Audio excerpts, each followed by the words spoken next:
किसी जंगल में एक शेरनी रहती थी जिसके 2 बच्चे थे। वो अपने दोनों बच्चों से बहुत प्यार करती थी। जब तक बच्चे छोटे थे तब तक शेरनी रोजाना उन्हें दूसरे जानवरों का शिकार करके लाती और खूब पेट भरकर उन्हें खिलाती। पर जब बच्चे थोड़े बड़े हुए तो उसने उन्हें भी शिकार पर ले जाना चाहा ताकि इन्हें भी शिकार करना आए।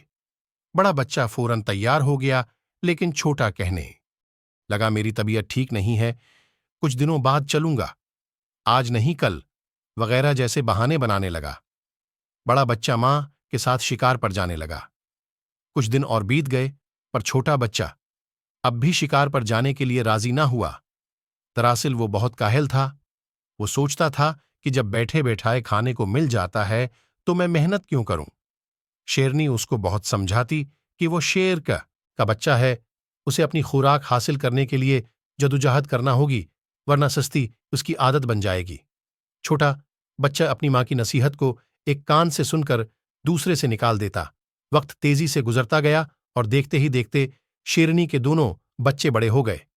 बड़ा बच्चा बहुत फिरतीला और चस्त था, उसके बराकस छोटा बच्चा सस्त और निकमा ही रहा। वह अपनी मां और बड़े भाई के टुकड़ों पर पल रहा था। एक दिन जंगल में शिकारी आया और उसने शेरनी को अपनी गोली का निशाना बना दिया। बड़े बच्चे ने इस शिकारी से बदला लेने की ठानी, मगर शिकारी जंगल में गायब हो चुका था। बड़ा बच्चा अपने भाई के पास वापस आया और उससे कहा कि देखो भाई, मां के बाद तुम मेरे अपने हो, हमारी अपनी कमजोरी के बास जान गंवा बैठी।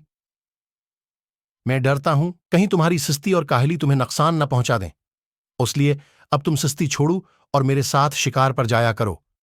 यह सुनकर छोटा शेर गुस्से से भड़क उठा और धाड़ कर बोला, तुम मुझसे हसद करते हो, मेरी परवाह मत करो, मुझे खुदा ने पैदा किया है, वही मेरी हिफाजत करेगा, वही मुझे रिस्क देगा। इस पर शेर बोला, बे शक खुदा राज़िक है, उसने सबको पैदा किया और वही सबको रिस्क भी देता है, पर साथ ही वो ये भी कहता है कि तुम मेहनत करो, उसका फल मैं तुम्हें दूंगा। जब तुम रिस्क के लिए मेहनत नहीं करोगे तो वो तुम्हें रिस्क कहां से देगा। उस पर छोटा शेर बोला, मुझे ये नसीहत देने की जरूरत नहीं, मैं अपना अच्छा बुरा खूब समझता हूं। अपने छोटे भाई की उस हट धर्मी पर बड़े शेर को बहुत दुख हुआ और वे खामोश होकर चला गया। दिन गुजरत चले गए। जब भी वो शिकार करता उसका हिस्सा इस तक पहुंचा देता और वो बेहयाई का लिबास पहनकर उसे खूब मजे से खाता। कुछ दिन बाद बड़े शेर के बीवी बच्चे हो गए।